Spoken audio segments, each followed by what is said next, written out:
श्री गणेशाय नमः. अवधूत चिंतन. श्री गुरुदेव दत्त. श्री स्वामी समर्थ. जय जय स्वामी समर्थ. स्वामींचा हा दिव्य पवित्र संदेश जर तुमच्यापर्यंत आला आहे तर दैवी इच्छा आहे, देवाची इच्छा आहे, स्वामींची इच्छा आहे की तुम्ही हा संपूर्ण ऐकावा. त्यासाठी तुमची निवड करण्यात आली आहे. तेव्हा शेवटपर्यंत हा संदेश ऐकून घ्या. स्वामी म्हणतात, माझ्या प्रिय बाळा, तुला जे काही हवे आहे त्यासाठी तू घेतलेली ती सेवा पूर्ण कर आणि मग चमत्कारांचा वर्षाव, माझ्या आशीर्वादांचा वर्षाव तुझ्यावर होईल. मला माहीत आहे तुझी भटकंती थांबावी, तुझ्या मनातील ते प्रश्न मार्गी लागावे म्हणून तू खूप इतरत्र खूप काही गोष्टी निवडून पाहत आहेस. तू खूप काही ठिकाणी असेही करत आहेस की काही तोडग्यांना करण्याचा प्रयत्न देखील करत आहेस. बाळा, माझ्यापासून काहीही लपलेले नाही. होय, कर. तुला जे करायचे ते कर, कारण तुझा तो प्रश्न सोडवण्यासाठी केलेला प्रयत्न मी पाहत आहे. बाळा, सेवा करत असताना तुम्ही जे काही मागत आहात त्यासाठी तुम्ही खूप काही उपायही करण्याचा प्रयत्न करत आहात. पण उपाय करत असताना सेवा मात्र सोडू नका. जेव्हा सेवा, ध्यान, नामस्मरण तुम्ही कराल तितकेच प्रभावी तुमच्यासाठी तुमचे जीवन होईल. बाळा, जेव्हा तुमच्या मनातील ते प्रश्न मार्गी लागण्याची वेळ येते तेव्हा देव बघतात ते तुम्ही केलेले चांगले कर्म. कारण जेव्हा तेव्हा तुमच्या मार्गात येतात ते तुमचे केलेले कधीकधी वाईट कर्म.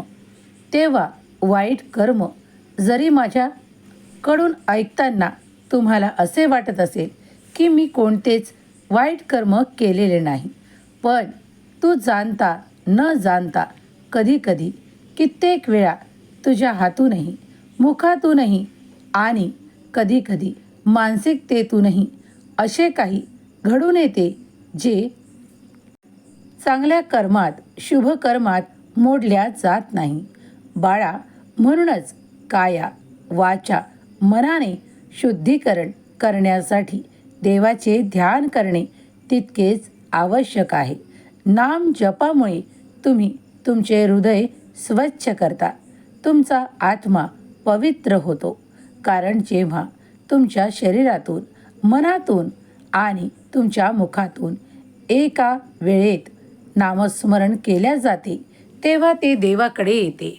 तुमची प्रार्थना मनोभावे केलेली देव ऐकतात याचा अनुभवही तुम्हाला येऊ लागतो.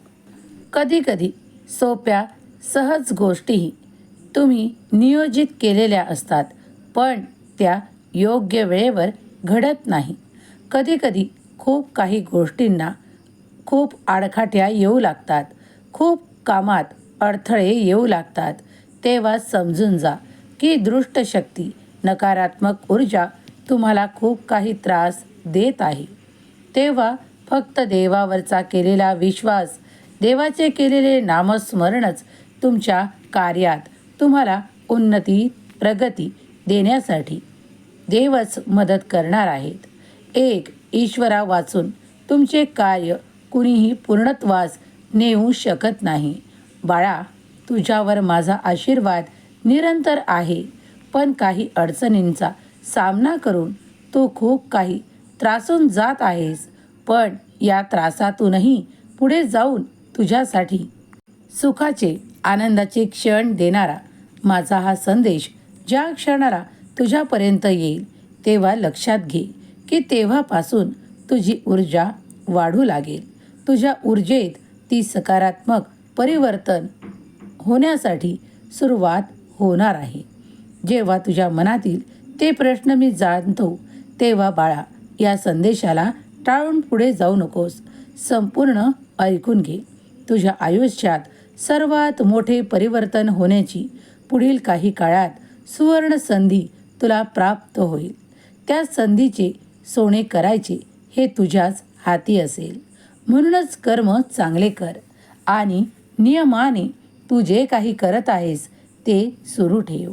देवाची भक्ती करताना देव तुम्हाला काय देत आहे हे पाहण्यापेक्षा त्या भक्तीत तल्लीन होऊन ती करा, म्हणजे तुमच्या जीवनाचे सार्थक होईल. बाळा, मी तुझ्यावर माझ्या प्रेमाचा आनंदाचा वर्षाव करण्यासाठी आलो आहे. जर तुला ती नकारात्मक ऊर्जा, ते नकारात्मक लोक खूप काही त्रास देत आहेत, तुझी विवंचना, दुःख पाहून मी आज तुझ्यापर्यंत आलो आहे.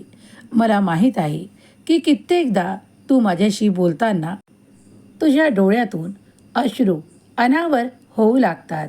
पण माझ्या प्रिय बाळा, माझे आशीर्वाद आणि माझे चमत्कारही तुला योग्य वेळेवर प्राप्त होतील. पण तुला संयम ठेवावा लागेल. असा अधीर होऊन राहू नकोस. हम गया नहीं जिंदा है या वाक्यावर विश्वास ठेव.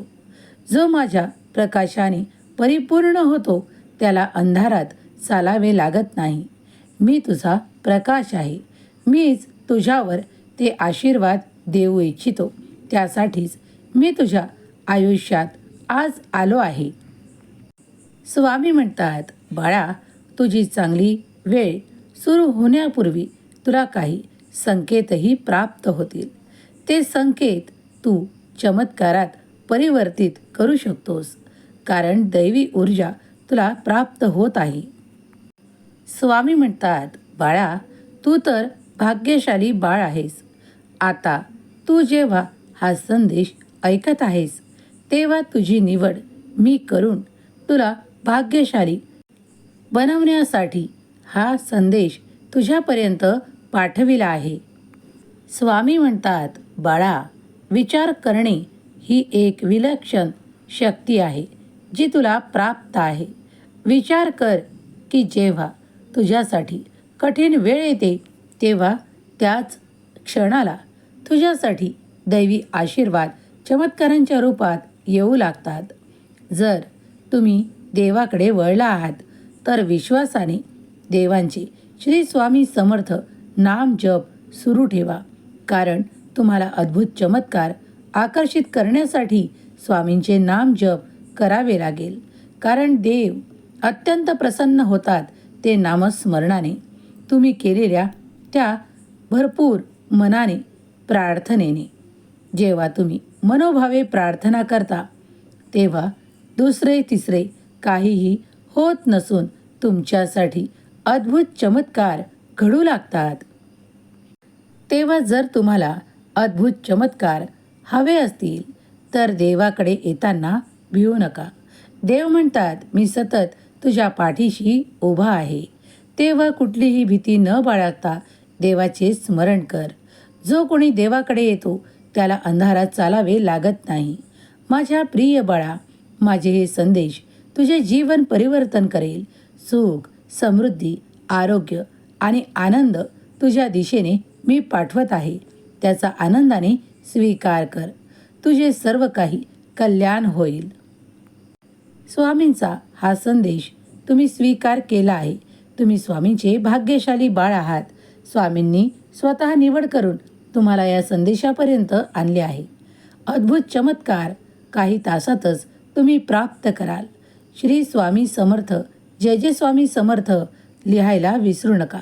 स्वामी माऊली तुमच्या मनातील प्रत्येक इच्छा पूर्ण करोत. तुम्ही केलेली सेवा स्वीकार करोत. हीच स्वामी माऊली चरणी प्रार्थना. केलेली सेवा स्वामी चरणी अर्पण करते. श्री स्वामी समर्थ.